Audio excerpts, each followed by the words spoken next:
Hi friends, welcome to our GS class. आज पढ़ेंगे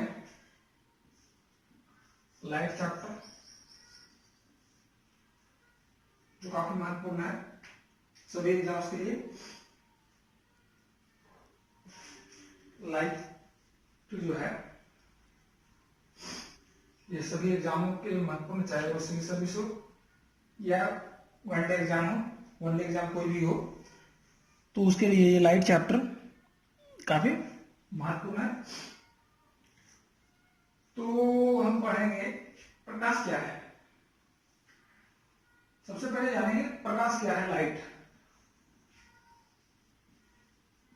प्रकाश क्या है, लाइट क्या है। तो क्या लाइट है ऐसी विकिरण या ऊर्जा, ऐसी विकिरण या ऊर्जा जो हमारी आंखों को संवेदित करता है, जो हमारी आंखों को संवेदित करता है, इसे हम प्रकाश कहते हैं। प्रकाश हमेशा सीधी रेखा में गमन करती है। प्रकाश का गमन निर्वात में सबसे ज्यादा होता है। प्रकाश की गति निर्वात में सबसे ज्यादा होता है। इसके गमन के लिए, प्रकाश के गमन के लिए कोई जो है माध्यम की, प्रकाश के गमन के लिए कोई माध्यम की जरूरत नहीं होता है।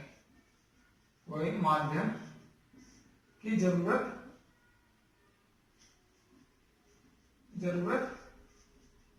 नहीं होता है। और क्या चाहिए?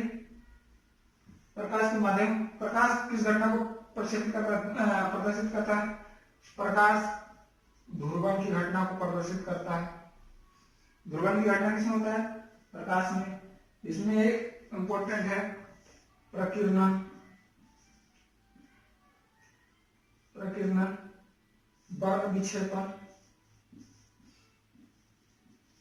वर्ण विक्षेपण, और प्रकाश का परावर्तन, प्रकाश का विद्युत प्रभाव आदि इसी में आता है।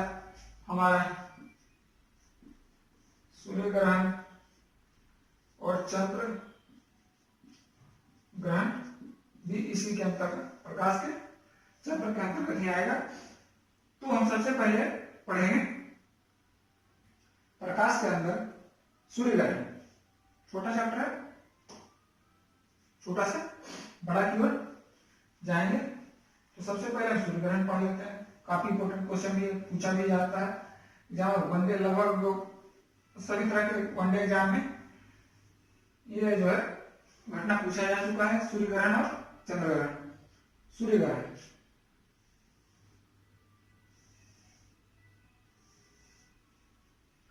जब चंद्रमा सूर्य तथा पृथ्वी के बीच, जब चंद्रमा सूर्य तथा पृथ्वी के बीच आ जाता है, तो इस घटना को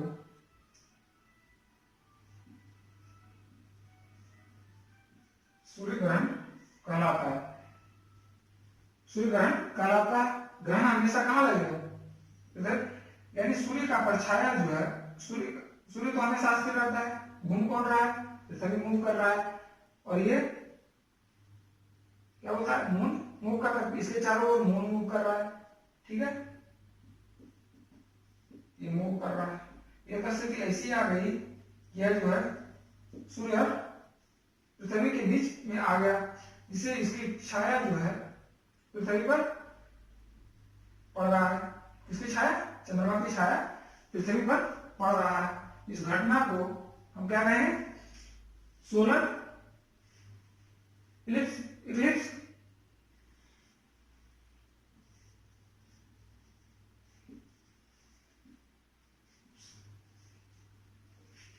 सूर्य ग्रहण कहेंगे। इसी का उल्टा, अगर सूर्य तो हमेशा स्थिर है, अर्थ और ये मून हो गया। अगर पृथ्वी सूर्य और चंद्रमा के बीच में आ गई तो पृथ्वी की छाया किस पे पड़ रही है?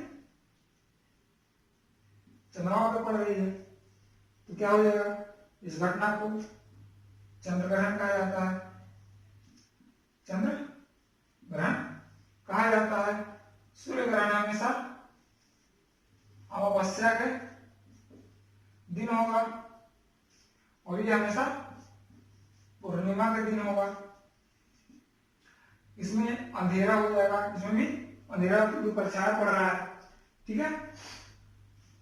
चंद्र ग्रहण जो है लगभग हर महीने बनता है, क्योंकि यह चंद्रमा और पृथ्वी का कक्ष तल जो है, चंद्रमा और पृथ्वी का कक्ष तल 5 डिग्री का कोण बनाता है। इसलिए इसकी स्थिति, चंद्र ग्रहण की स्थिति हर महीने चंद्र पूर्णिमा के दिन बनता है। लेकिन जो है सूर्य ग्रहण ऐसा नहीं होता है। उसके बाद हम पढ़ेंगे प्रकाश का। इसमें कोई क्वेश्चन? जब सूर्य और पृथ्वी के बीच मून आ गया, चंद्र ग्रहण अमावस्या के दिन। सूर्य ग्रहण जब सूर्य और चंद्रमा के बीच में पृथ्वी आ गया तो चंद्र ग्रहण हमेशा पूर्णिमा का दिन। इसके जो है अस्तल कितना हो गया? 5 डिग्री का, जो एग्जाम में पूछा जाता है और इसमें कोई विशेष चीज नहीं है। अब प्रकाश का परावर्तन पहले हम देख लेते हैं क्या क्या पढ़ेंगे। पहले ग्रहण, एक परावर्तन, दर्पण,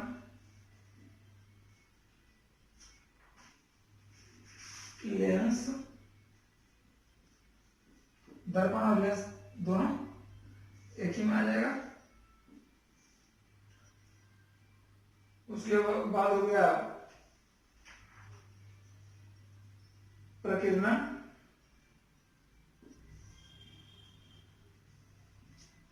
और वर्ण विक्षेपण।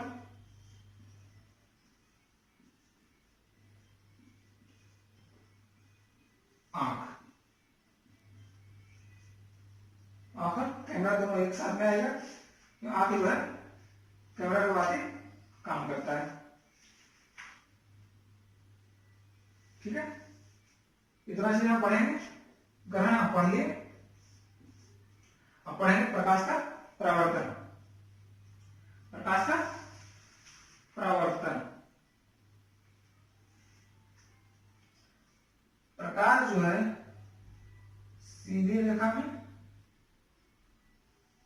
गमन कर रही है, आई आर,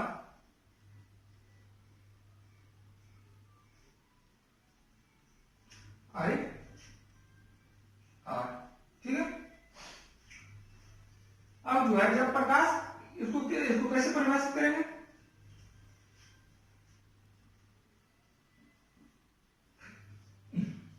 ये हो गया परावर्तित किरण, ये हो गया आपतित किरण,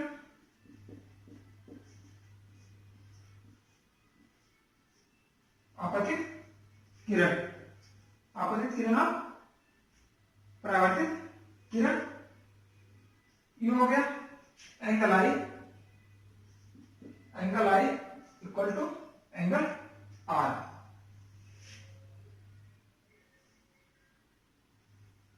इसको कहते हैं अविलंब, अविलंब। ठीक है। यहां तक कोई दिक्कत नहीं होना चाहिए कि, क्योंकि जो है यह काफी महत्वपूर्ण है चैप्टर, इसलिए ध्यान से इसको पढ़ेंगे। अब कहेंगे जब कोई आपतित किरण दर्पण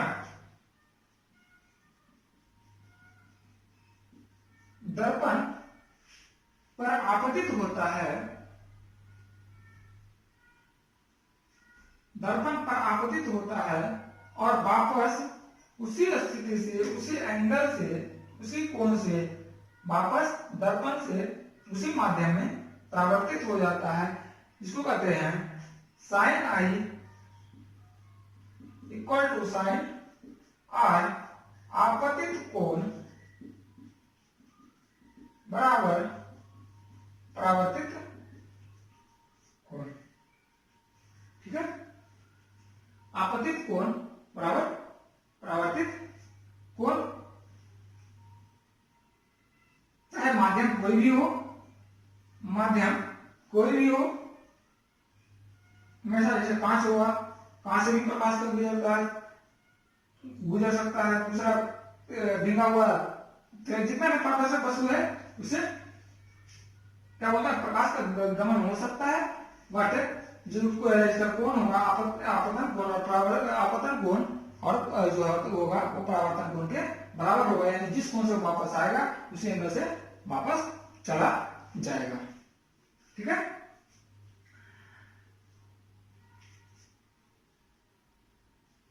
इसमें एक और क्या होता है, आपतन कोण बराबर परावर्तन कोण।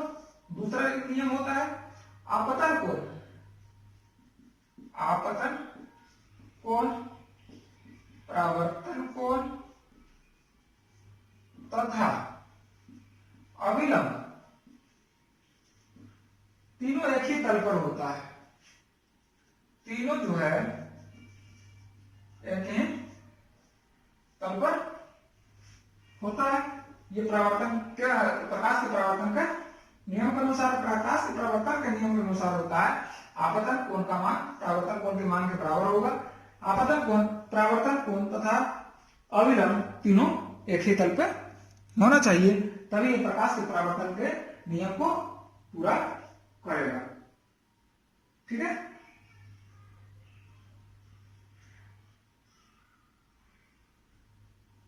इसमें कोई दिक्कत नहीं होना चाहिए।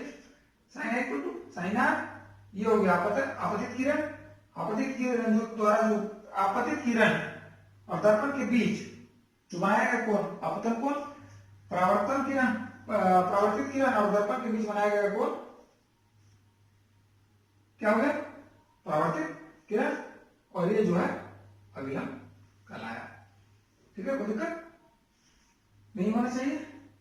अब पढ़ें दर्पण।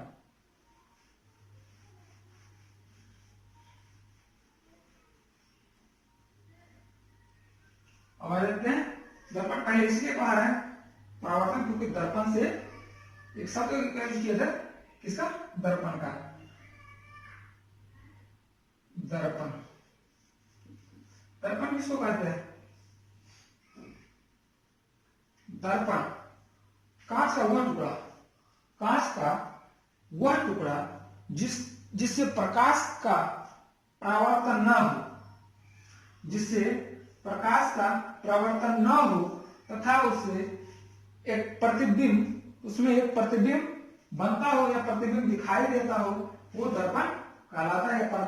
दर्पण वह कांच का टुकड़ा जिससे प्रकाश का परावर्तन न हो तथा उसके वह प्रतिबिंब प्रदर्शित करता हो, दर्पण कहलाता है।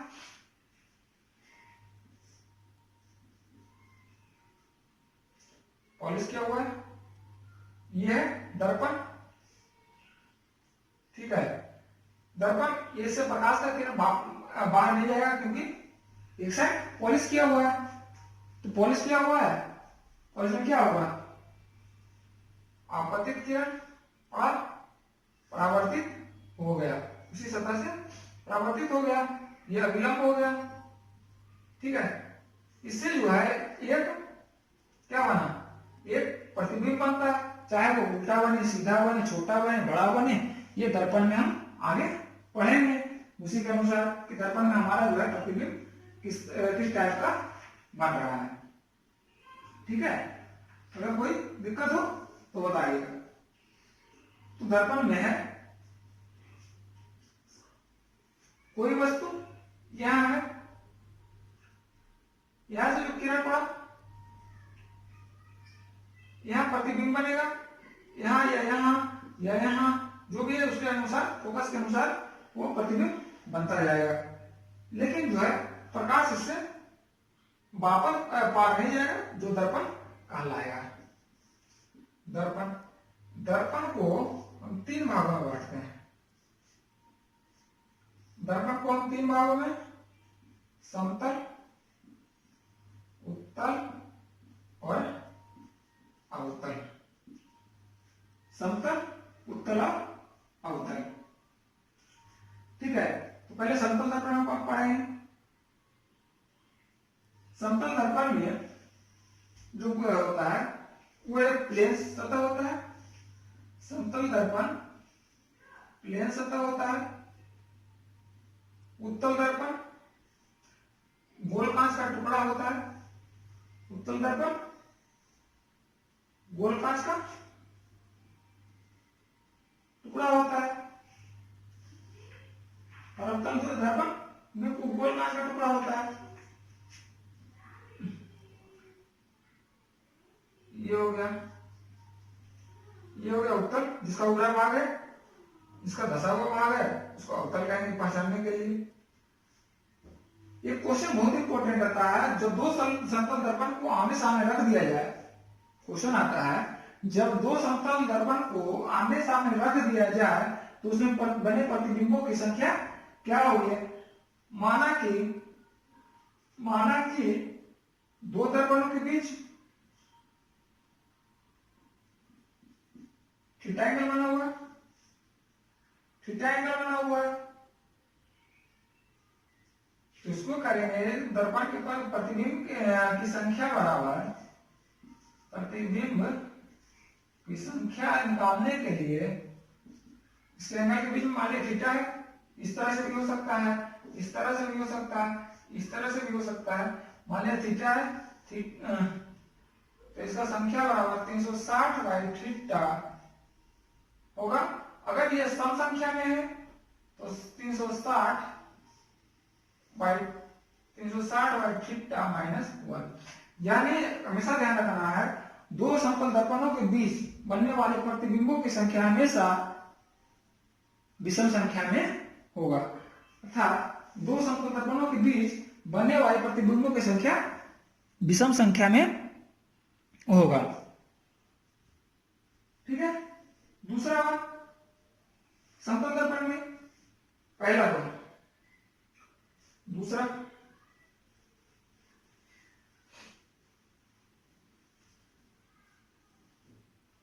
ये हो गया। दूसरा, अगर कोई व्यक्ति h हाइट का है, h ऊंचाई का है, h ऊंचाई का है, तो उसको पूरा का पूरा देखने के लिए h/2 का दर्पण लेना पड़ेगा, h/2 का दर्पण लेना पड़ेगा। यानी अगर ऊंचाई के किसी आदमी का ऊंचाई 7 फीट है, अगर इसको पूरा का पूरा देखना है तो 3.5 फीट का दर्पण लेगा, तो ये अपने आप को पूरा का पूरा देख पाएगा। ठीक है, दूसरा व्यक्ति। तीसरा, अगर कोई व्यक्ति दर्पण की तरफ भी चाल से आता हुआ दिखाई पड़ेगा, भी चाल से आता हुआ दिखाई पड़ेगा, तो दर्पण में भी चाल से चलेगा तो दर्पण में 2v चाल से दिखाई पड़ेगा, दर्पण में 2v चाल से दिखाई पड़ेगा, चलता हुआ दिखाई पड़ेगा, यानी दुगनी चाल से चलता हुआ दिखाई पड़ेगा। तीसरा, चौथा, समतल दर्पण की फोकस दूरी तथा वक्रता त्रिज्या अनंत होती है। बहुत बार क्वेश्चन पूछा है, समतल दर्पण की फोकस दूरी तथा वक्रता त्रिज्या बराबर अनंत, इनफिनाइट, अनंत होता है। समतल दर्पण की फोकस दूरी और वक्रता त्रिज्या अनंत होता है। समतल दर्पण की आवर्धन क्षमता, ये भी क्वेश्चन पूछा जा चुका है। समतल दर्पण के आवर्धन क्षमता, समतल दर्पण का आवर्धन क्षमता +1 होता है। आवर्धन क्षमता किसी में ज्ञात करते हैं, डायोप्टर में +1 डायोप्टर। ठीक है, समतल दर्पण में 8-10 क्वेश्चन जो है वो काफी इंपॉर्टेंट है, जो मैंने आपको बता दिया। अब आते हैं गोलीय दर्पण में। गोलीय दर्पण में क्या पढ़े थे, अभी बताए थे दर्पण का 3 रूप, समतल दर्पण पढ़ लिए। अब आता है उत्तल दर्पण। उत्तल दर्पण इसको कहते हैं कन्वेक्स मिरर। कन्वेक्स मिरर, ठीक है। इसको पहले बना लेते हैं।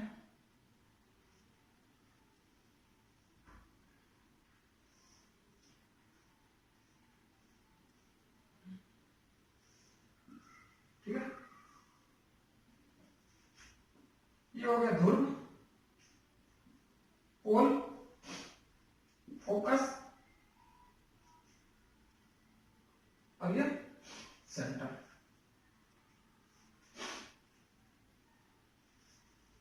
अब फोकस और सेंटर क्या करेंगे, सेंटर जो होता है गोलीय, ये गोल है, दर्पण ये काट लिए, यहां से काट लेकर ये जो है सेंटर, यानी पूरा का पूरा जो सर्कल होता है गोल शीशा का जो सेंटर होता है वही इसका दर्पण का सेंटर होता है। उत्तल दर्पण का अवतल दर्पण का सेंटर होता है। इसको करेंगे M1 M2, इसका है एक्सिस, मेन एक्सिस,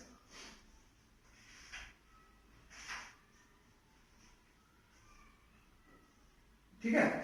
अब इसको क्या कहें, गोलीय दर्पण का हुआ, गोलीय दर्पण का हुआ रूप जिसका भाग उथला हुआ, यानी ऊपर की ओर हो, परावर्तक सतह ऊपर की ओर हो या परावर्तक सतह उभरा हुआ हो, उसे क्या कहेंगे, उत्तल दर्पण करेंगे।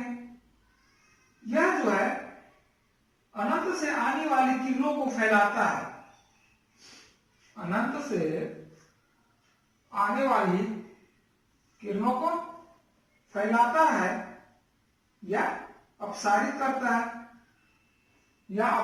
करता है, इसलिए इस दर्पण को अपसारी दर्पण भी कहा जाता है। इसलिए इसको अपसारी दर्पण कहलाता है। इसलिए अपसारी होने फैलाने किरणों को फैलाने के कारण इसका प्रयोग हम किसमें करते हैं, गाड़ी के साइड लाइट में, साइड दर्पण के लिए, साइड मिरर। देखिए हम पीछे का जो है बहुत दूर का इसमें फोटो आ जाता है, बहुत दूर का आ जाता है। अवतल दर्पण जस्ट इसका उल्टा, ये हो गया अवतल,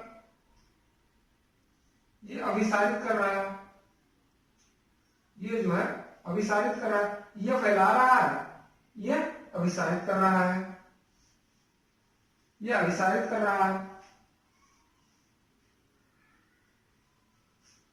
ये अभिसारित कर रहा है, इसके कारण CF पोल। इसको करेंगे M1 M2, ये हो गया मेन एक्सिस। इसलिए इसका प्रयोग किसमें करते हैं, हेडलाइट में।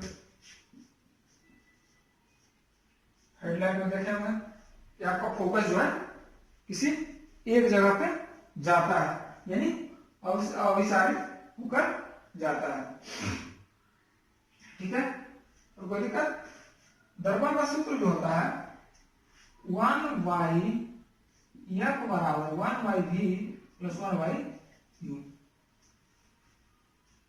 ठीक है। ये अगर पूरा पढ़िएगा तो उसके लिए आपको ऑनलाइन अजय पूरा आपको फॉर्मूला डिस्क्राइब करके बता देंगे, ठीक है। बाकी अभी जो है नॉर्मल जो कोई एग्जाम में क्वेश्चन पूछा जाता है उसके लिए, या अगर आप 10 में पढ़े होंगे, 9 में या 10 में इसका पढ़ने का है, 12 में भी है, तो आपको इसको विस्तार पूर्वक तो पढ़े होंगे, तो आपको इसको बताने की जरूरत नहीं है। तो सीधे याद रखिएगा फोकस दूरी 1/r equal to 1/v plus 1/u। ठीक है। अब जो है कुछ स्थिति है उसको ध्यान याद कर लीजिएगा, बहुत बार क्वेश्चन पूछा जा चुका है, जो लिखा देते हैं आपको बता देते हैं। उत्तल दर्पण, उत्तल और अवतल दर्पण में अगर वस्तु क्या अगर जो है वस्तु अनंत पर है, वस्तु उत्तल दर्पण में अनंत पर रखा जाए, यानी दूर अनंत पर रखा जाए, तो प्रतिबिंब कहां बनेगा? फोकस पर, दर्पण के पीछे जिसका साइज छोटा होगा, बनाए ये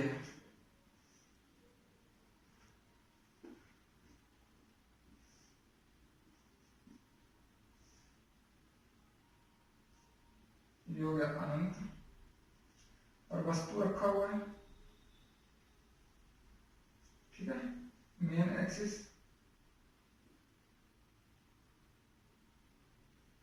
ठीक है, इसका जो प्रतिबिंब बनेगा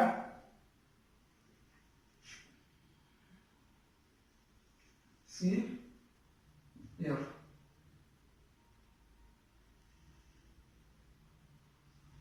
वस्तु के फोकस पर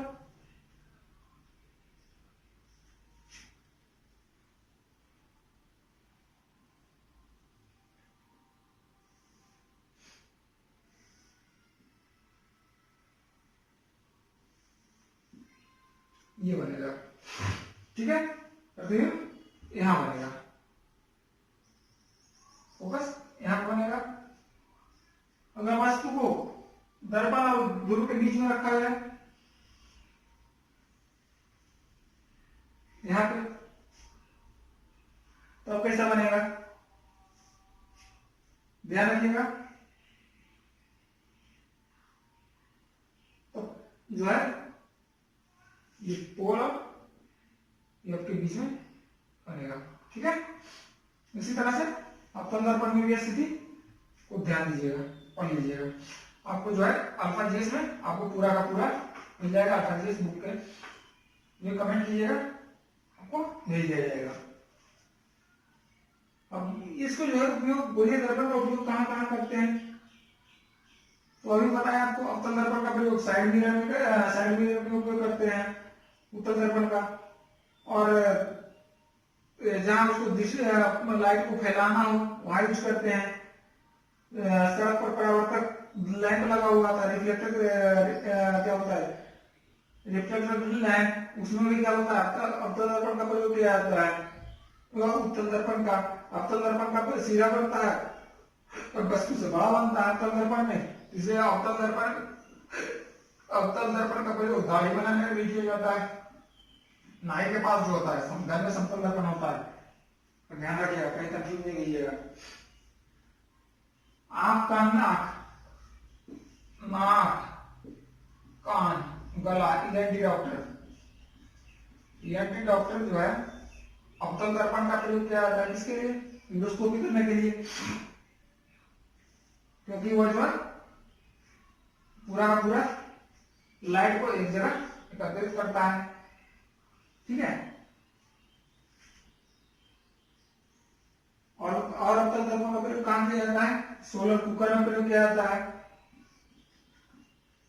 सोलर कुकर में अवतल दर्पण का प्रयोग किया जाता है।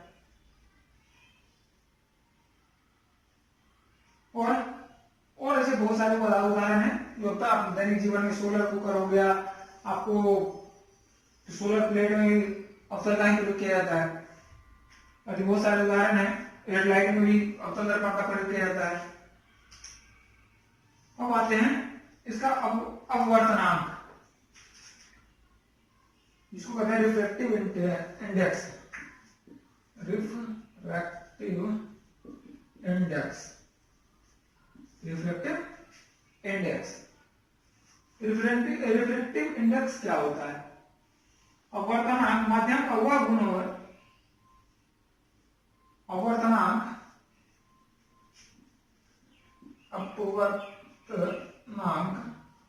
माध्यम का वह गुण है जो माध्यम में प्रकाश की चाल, माध्यम में प्रकाश की चाल को निर्धारित करता है। हम आपको पहले बोले थे प्रकाश के गमन के लिए माध्यम की जरूरत नहीं होता है, लेकिन प्रकाश जब गमन करता है तो बहुत सारे माध्यमों से होकर गुजरता है। जैसे निर्वात हो गया, निर्वात के बाद वायु हो गया, कांच हो गया,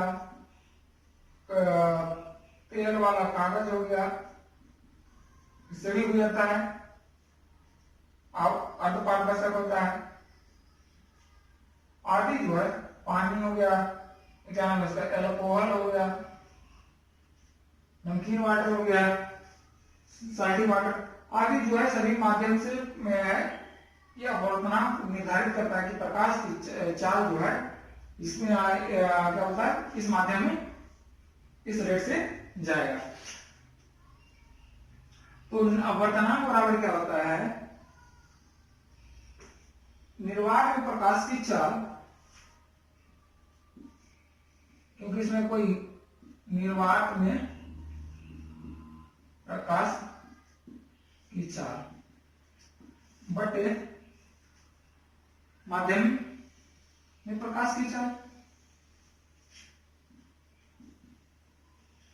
माध्यम में प्रकाश की चाल। निर्वात में प्रकाश की चाल इसलिए रहते हैं क्योंकि निर्वात में कोई अवरोध पैदा नहीं होता, बाकी सभी माध्यमों में प्रकाश के गमन करने के अवरोध पैदा होते हैं। जैसे कांच है, कांच में अवरोध पैदा होता है, वायु है उसमें भी अवरोध है, तेल है, तेल वाला कागज है उसमें भी है, जैसे अर्धपारदर्शक हो गया। लेकिन निर्वात है, निर्वात में कोई अवरोध पैदा नहीं होता, इसलिए कहा जाता है निर्वात में प्रकाश की चाल मानक माना गया है। निर्वात में तो अपवर्तनांक बराबर होता है निर्वात में प्रकाश की चाल बटे माध्यम में प्रकाश का चाल। ठीक है,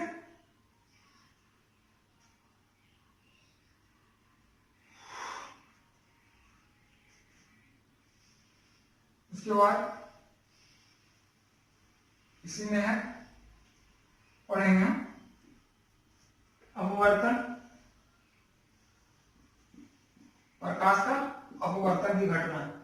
प्रकाश के अपवर्तन की घटना, जब किसी माध्यम में प्रकाश जाता है तो अपना चाल बदल लेता है।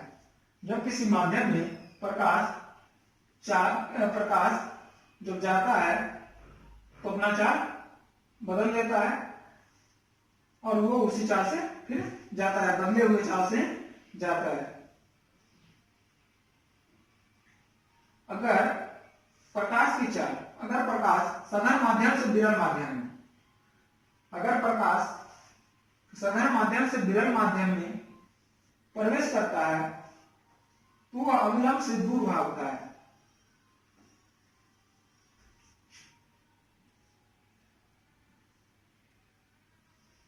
अविलंब से दूर भागता है। जब विरल माध्यम से सघन माध्यम में प्रवेश करता है तो अविलंब की ओर भागता है, अविलंब की ओर भागता है।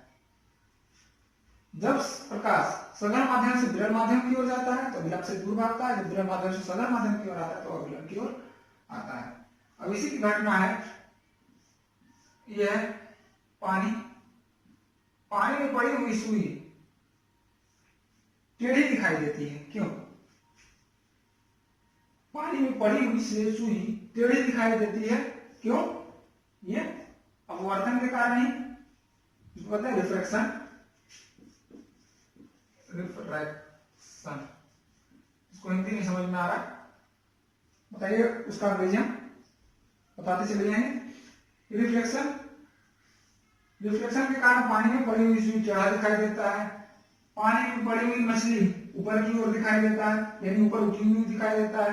जल बाहर, जल की गहराई, साफ जल, जो साफ जल होता है, तालाब में साफ जल है तो उसकी गहराई कम प्रतीत होता है, क्यों? अपवर्तन के कारण ही घटना है। इसमें आता है आपतित किरण। इसका जो पहला नियम है अपवर्तन का, आपतित किरण अपवर्तन बिंदु पर अविलंब व अपरिवर्तित किरण तीनों एक ही तल में होता है, जो परावर्तन के लिए होता है। दूसरा, आपतन कोण और अपवर्तन कोण का अनुपात एक नियतांक होता है, साइन आई और साइन आर बराबर म्यू, इसको कहते हैं म्यू, जिसका नियतांक होता है। इस नियम को हम समेलन का नियम भी कहा जाता है, बहुत बार क्वेश्चन कहा जाता है, पूछा जा चुका है। समेलन का नियम भी कहा जाता है। Sine I by sine R equal to mu, जो अपवर्तन का नियतांक है, रिफ्लेक्शन का नियतांक है, कांस्टेंट है। इसके लिए रिफ्लेक्शन के लिए कांस्टेंट है, ठीक है। इसको और कुछ उदाहरण पढ़ेंगे, आप बताइए।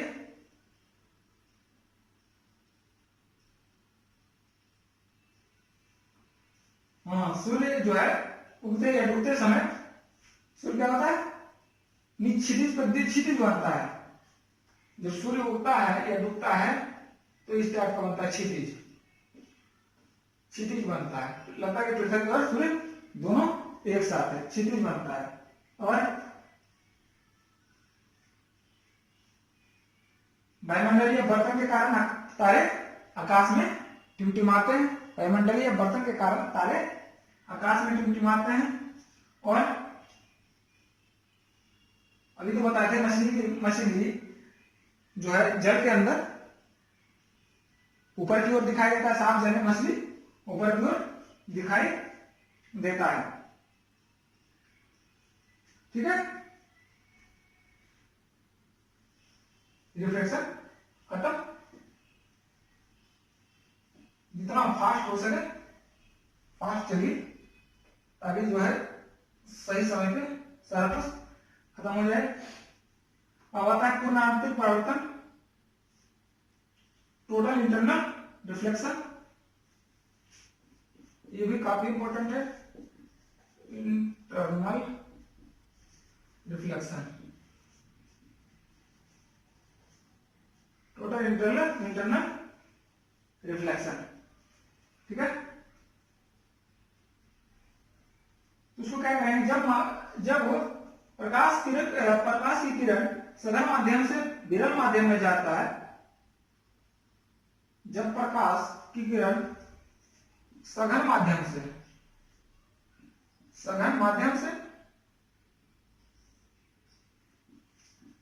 विरल माध्यम में जाता है,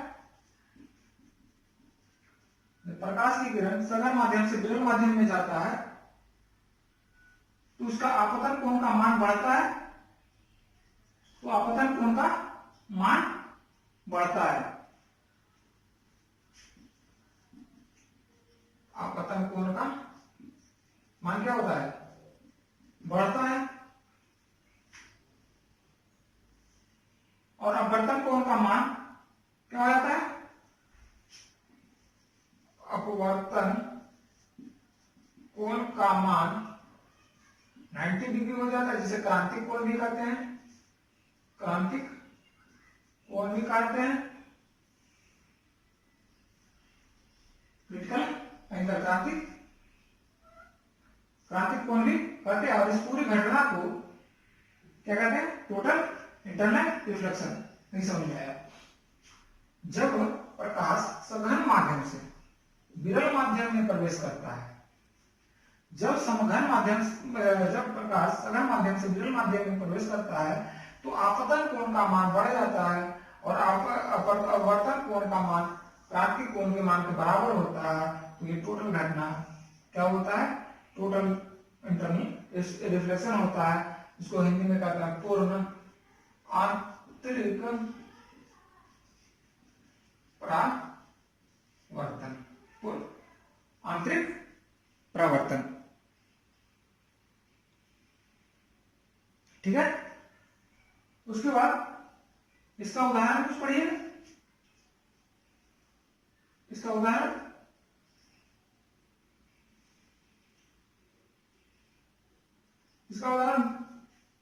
बताइए। मिर्ग मरीचिका, मरीचिका देखे होंगे। मिर्ग मरीचिका जब रेगिस्तान में जाता है तो क्या होता है, पानी नहीं रहने पर भी पानी दिखाई देता है। जब ज्यादा गर्मी पड़ता है तो सड़कों में पानी नहीं रहने पर भी पानी जैसा दिखाई देता है। यही कारण है ठंडे प्रदेशों में भी मिर्ग मरीचिका का आभास होता है। जल के अंदर वायु का बुलबुला चमकता हुआ दिखाई देता है। ठीक है, और बहुत सारे उदाहरण हैं। और ठीक है, अब आते हैं लेंस। अब आते हैं लेंस। लेंस में सारा यही चीज है।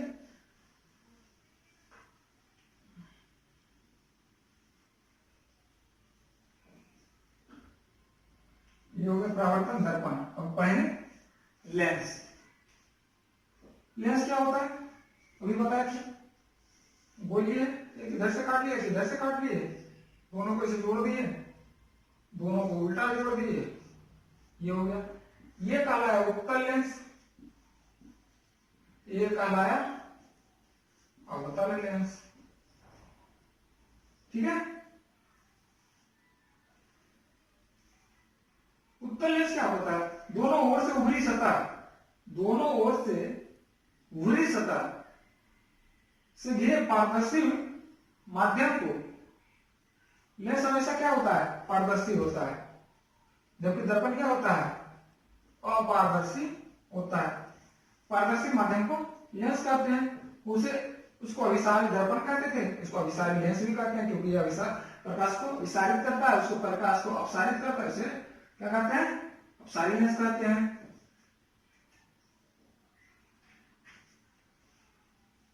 ठीक है, अब जो है लेंस में भी वही होता है, मुख्य अक्ष होता है, फोकस होता है, प्रकाशित केंद्र होता है। वस्तु का साइड फोकस पर ये निर्भर करता है। अब लेंस की क्षमता इंपॉर्टेंट है। क्षमता, लेंस की क्षमता बराबर क्या होता है, लेंस की क्षमता फोकस दूरी का व्युत्क्रमानुपाती होता है। लेंस की क्षमता फोकस दूरी का व्युत्क्रमानुपाती होता है, जिसे हम d बराबर, क्षमता को डायरेक्टर से मापते हैं, d बराबर 1/f। इंपॉर्टेंट, लेंस की क्षमता। तभी आपको आंख वाला डॉक्टर जो है कितने डायरेक्टर का लेंस वाला का चश्मा प्रोवाइड करता है, इसी पर निर्भर करता है इसकी फोकस दूरी कम या ज्यादा होगा, माइनस में होगा या प्लस में होगा। उत्तल लेंस का क्षमता, इसका भी होता है क्षमता धनात्मक होता है, पॉजिटिव इसका है, तो ये होगा नेगेटिव। अगर किसी का पास नेगेटिव है तो उसमें समझ लेना कि उसमें अवतल लगा हुआ है। अगर किसी का पॉजिटिव है तो समझ लेना कि उत्तल लेंस लगा हुआ है, लेंस लगा हुआ है।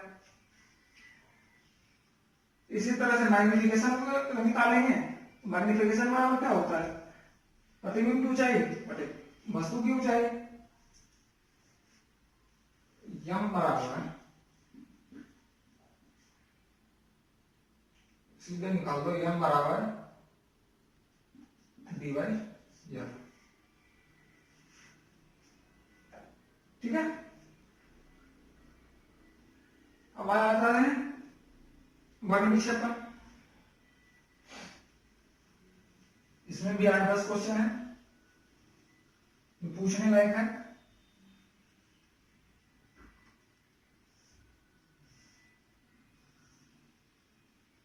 ये हो गया प्रिज्म।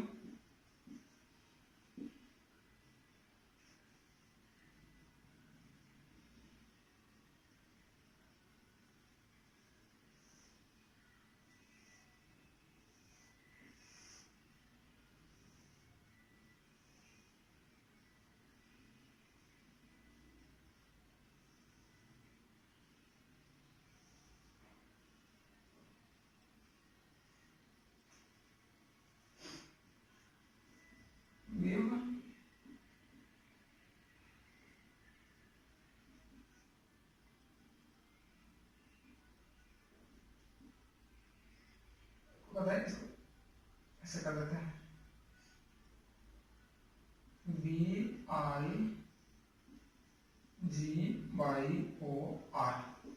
आर हो गया red, orange, yellow, green, blue, indigo, violet. ये होगा इंफ्रारेड,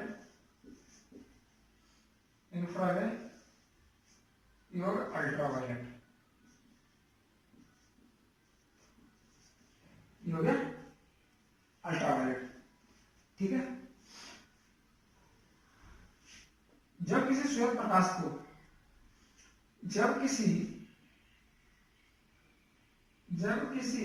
श्वेत प्रकाश को किसी प्रिज्म से गुजारा जाता है,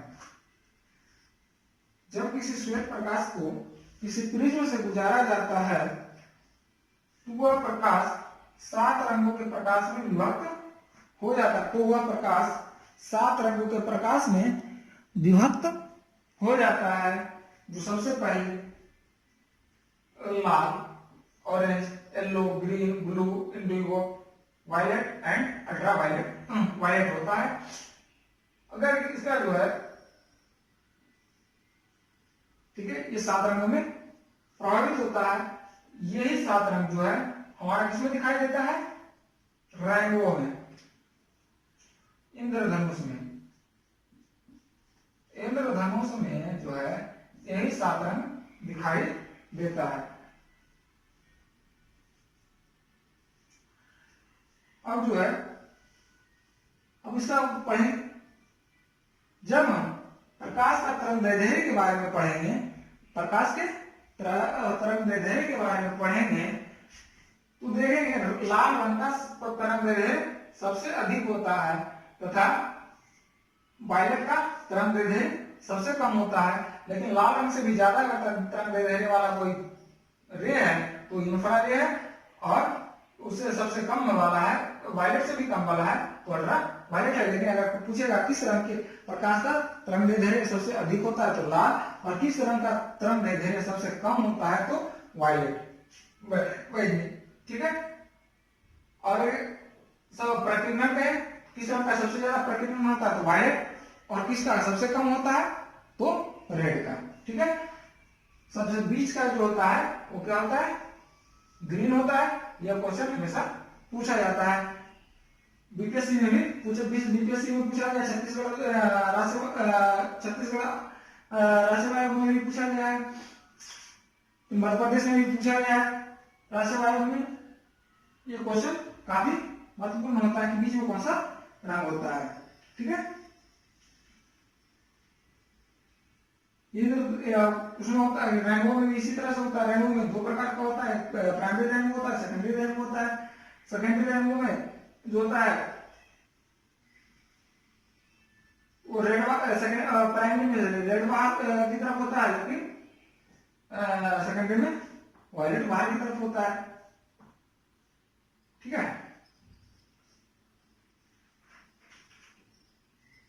इसी से आप आते हैं कलर में भी। प्राइमरी कलर RG और B, रेड, ग्रीन और ब्लू, ये जो है प्राथमिक रंग है। प्राथमिक रंग है, पूछा जाता है कलर टीम में कौन से रंग का प्रयोग किया जाता है तो रेड, प्राथमिक रंग कौन कौन से हैं? रेड, ग्रीन और ब्लू। कलर टीम में कौन सा प्रयोग किया जाता है तो रेड, ग्रीन, ब्लू। जब ये तीनों को मिलाएंगे तो हमारा कौन सा रंग बन जाएगा? व्हाइट बन जाएगा। तो तीनों को मिलाएंगे तो हमारा कौन सा रंग बन जाएगा? व्हाइट बन जाएगा। अगर तीनों को ऐसे कर देते हैं, ठीक है, ये हो गया व्हाइट, तीनों एक जगह हो गया व्हाइट, यहां हो गया, ये हो गया रेड, ग्रीन और ब्लू। जब तीनों को देख लीजिए, जब तीनों को मिलाएंगे तो व्हाइट हो जाएगा। जब लाल और ग्रीन को मिलाएंगे कौन सा होगा? येलो बनेगा। जब लाल और ब्लू को मिलाएंगे तो कौन सा बनेगा? मैजेंटा बनेगा, जिसको श्याम भी कहते हैं, मैजेंटा।